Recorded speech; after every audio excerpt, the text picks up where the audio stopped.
오늘은 기아 이야기를 좀 해보려고 합니다.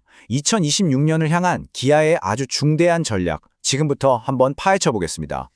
근데 기아의 미래를 이야기하려면요. 최근에 있었던 아주 흥미로운, 어떻게 보면 좀 이상한 상황부터 짚고 넘어가야 합니다. 2025년에 기아가 역대급으로 차를 많이 팔았거든요. 진짜 사상 최대였어요. 그런데 이상하게도 돈은 오히려 덜 벌었다는 겁니다. 대체 무슨 일이 있었던 걸까요? 자, 바로 이 미스터리한 상황을 숫자로 한번 같이 보시죠. 여기 보세요. 매출은 진짜 역대 최고치를 찍었는데 영업이익은 무려 28.3%나 뚝 떨어졌습니다. 이 엄청난 이익 감소의 주범, 그게 뭐였냐면 바로 갑작스럽게 터진 미국의 관세 폭탄 때문이었어요. 이 표를 보면 더 확실해지죠. 2025년에 영업이익이 확 꺾였잖아요. 그래서 2026년에는 이걸 다시 끌어올려서 10조 원을 넘기겠다는 아주 야심찬 목표를 세운 겁니다. 자, 그럼 대체 어떻게 이 위기를 기회로 바꿔서 영업이익 10조 원을 다시 달성하겠다는 걸까요? 그 계획이 궁금하시죠? 핵심은 간단합니다. 일단 돈이 되는 차, 그러니까 텔루라이드나 셀토스 같은 고수익 하이브리드 모델을 북미에 쫙 깔고요. 유럽에는 대중적인 전기차 EV2를 내놓는 거죠. 그리고 제일 중요한 거, 관세 문제를 피하기 위해서 현지 생산을 더 효율적으로 바꾸겠다는 겁니다. 굉장히 현실적인 전략이죠.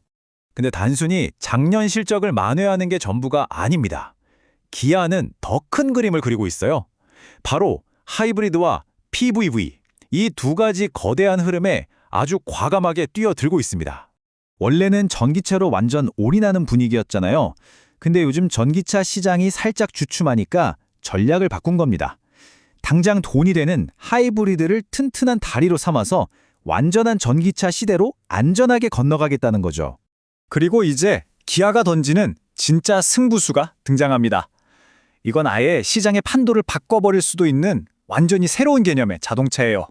이걸 그냥 봉고차라고 생각하시면 절대 안 됩니다.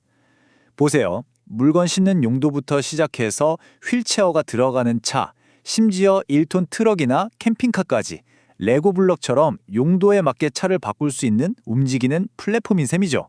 이건 완전히 새로운 시장을 만들어낼 겁니다. 물론 기아의 이런 계획이 꽃길만 걷는 건 아니겠죠. 전기차 시장은 지금 그야말로 전쟁터거든요. 아주 강력한 경쟁자들이 버티고 있습니다. 자, 먼저 테슬라. 계속 가격을 내리면서 압박하고 있죠. 기아는 여기에 치킨 게임으로 맞서지 않습니다. 대신 EV2나 EV3 같은 새로운 모델로 기능을 더 좋게 만들어서 가성비로 승부하겠다는 거예요. 테슬라가 아직 못 잡은 시장을 파고드는 거죠. 그리고 중국의 BYD, 무서운 기세로 저가 전기차를 쏟아내고 있죠. 여기에 대한 기아의 비장의 무기는 뭘까요? 바로 인프라입니다. 이픽 같은 편리한 충전소나 촘촘한 서비스망은 하루아침에 만들 수 있는 게 아니거든요. 이게 바로 기아의 강력한 방패막이가 되어줄 겁니다. 자, 그런데 여기서부터가 진짜 흥미로운 지점입니다. 어쩌면 기아의 진짜 가치는 자동차가 아닐지도 모른다는 이야기가 나오고 있거든요. 기아라는 회사를 제대로 보려면요. 이제는 자동차 공장이 아니라 연구실 안을 들여다봐야 합니다. 거기에 기아의 비밀병기가 숨어 있거든요. 첫 번째 비밀병기는 바로 로봇입니다. 그 유명한 보스턴 다이내믹스 있죠? 기아가 이 회사의 주요 주주입니다. 이 세계 최고 수준의 로봇 기술을 이제 현대차 그룹의 스마트 팩토리에 그대로 적용하고 있는 거예요. 이건 단순히 자동차 회사가 아니라 사실상 로봇 회사라고도 볼 수 있는 대목이죠. 두 번째 비밀병기는 두뇌, 바로 인공지능입니다. 자율주행 기술 회사인 모셔널에도 기아가 엄청난 지분을 갖고 있어요. 2020년에는 이걸로 상용 로보택시 서비스까지 시작한다고 하니 이제 자동차라는 하드웨어를 파는 걸 넘어서 소프트웨어와 구독 서비스로 돈을 버는 모델로 가고 있다는 아주 강력한 신호입니다. 자, 그럼 이 모든 이야기를 종합해 볼 때 투자자 입장에서 기아는 과연 어떤 의미를 가질까요? 주가는 어떻게 될까요? 증권사들 반응을 한번 보세요. 다들 기아의 이런 변신에 주목하면서 목표 주가를 줄줄이 올리고 있습니다. 로봇이랑 AI 가치를 다시 봐야 한다. AI 시대의 숨은 보석이다. 이런 평가들이 나오고 있는 거죠. 사실 주식 가치를 따지는 공식은 생각보다 간단해요.